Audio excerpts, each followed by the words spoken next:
we will go for the tender opening. What is tender opening? See, normally what happens, this is the most important thing. The many of the wrongdoings can happen in the tender opening. Like, suppose you are supposed to close the tender submission date and time is at 9th August at 3 o'clock in the afternoon. Then you get a tender at 3:05 or 3:30. Mr. Vadivel, why I said that we should not give a very long gap between tender submission and tender opening date is to ensure that no malpractice is allowed.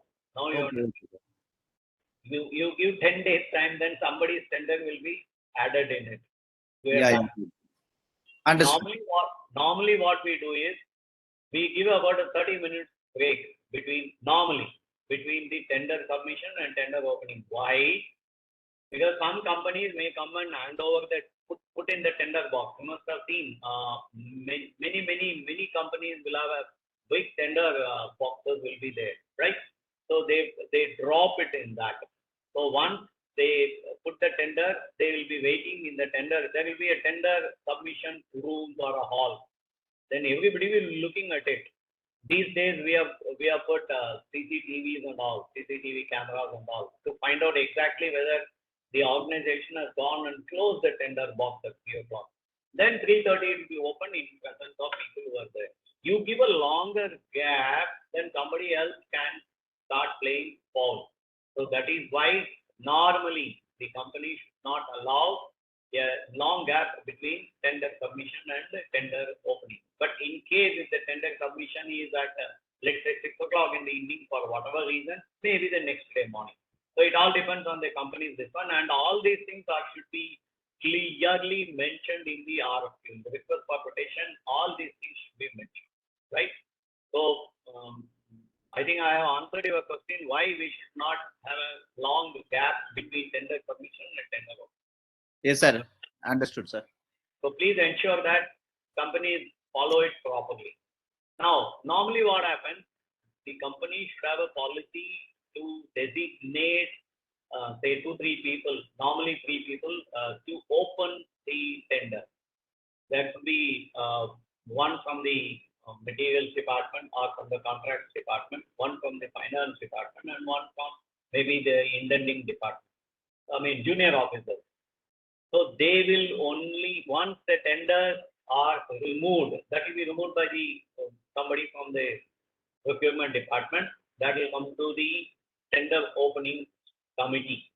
So this is called TOC. Now, let's say A, B, and C are coming to open the tender. They should have an authorization. They should have an approval. Yes, they are the people who are authorized to open the tender.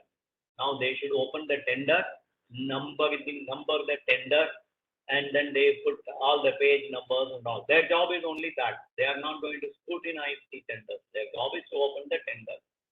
Then whether system is allowing presence to open the tender only at the designated date and time, which we saw. And suppose your company policy says, I want to place order on one vendor, but I should get at least N+2 tenders. Then only I will proceed. N+2 means if I have to place order on one party, I should at least have 3 tenders. If it is going to be only one tender, I will not open. If it is going to be only 2 tenders, I will not open.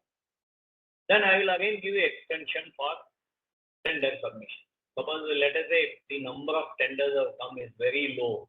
N+2 is B for a single party order. I get only 2, so I give the extension. So checks available for not opening the tenders if there are insufficient number of tenders. That is also very important. We should have all these things should be in the policy. That is the most important thing. The policy doesn't have it, then you are in trouble. Because when you want tender, you can say. See, normal what happens?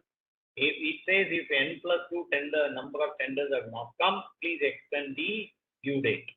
Then you extend the due date. You may have to inform all the parties. In case if it is going to be LTE, you will have to inform all the parties. If it is going to be open tender, you must have seen in many other newspapers, stockage and down.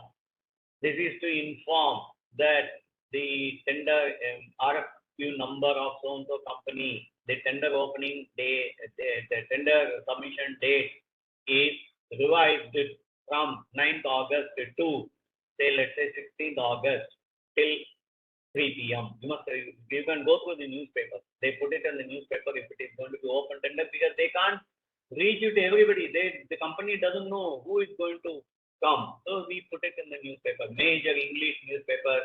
The company policy will be, if it is a government PSU, then vernacular newspaper you will have to put. In Tamil Nadu, maybe you will have to put it in Dinasandi, Dinamalar, or Times of India, like that. No, vernacular newspapers you will have to put. So there are things as to what you should do if it is going to be the less number of tenders, what it should be. And once the tender is open on the people in the covers also, if there are 5 tenders, then the first cover when you open, we will have to write by 1 by 5. The second tender cover, you will have to write 2 by 5. Third, 3 by 5, 4 by 5, 5 by 5. Then in all the papers, once you open the cover, you will have to keep the cover also intact, because that would have come from, let's say, by a post or by a courier or whatever it is. Then you will have to put all the numbers, and every tender document you will have 1 by 5, 2 by 5, 3 by 5 in all the pages, and all the tender opening fellows, wherever they are supposed to sign, they will sign. But this will be very less, because if it is going to be a 3-part tender, then as I told you, it will be first, they will have to check whether EMD has come or not. If EMD has not come, they will have to record the reason, and they will say that this EMD has not come. That is what they will say, because it has to be rejected by the department. So they will write this party has not submitted EMD. The others of if it is a 2-part, EMD is not there, then techno commercial, they will not open the price bid, because price bid will be in another cover. So all the 2 covers will be put on a big cover. So they will open the big cover, then the tender techno commercial, this one they will open if there is no EMD. But if there is EMD, they will first to see whether EMD is an order, if it is a demand draft, or they have already paid in a bank, the transaction clip, and then the finance has to confirm, yeah, they got the EMD before the tender opening and all. Then you open the techno commercial bid, and then you number the pages and all, and the process continues as to how they should go about it. So this is on the tender opening. Maybe I'll what I will do, I will be able to share a model purchase manual maybe in the next session when we do, so that we can go through whatever we have done in the course, that we should be able to do.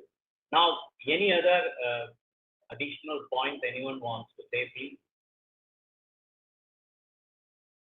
Yeah, anyone wants to have any additional points? Shastriji or Venkatesh, Kartik? I was just discussing about the tender opening procedure. So we can, as we proceed with this, we will be able to see how the tender should be scrutinized and what I should do. All those things we'll be able to do that. There's no issue. Yeah. Any point? Anyone? No, sir. Okay. So what we will do, we will stop at this point.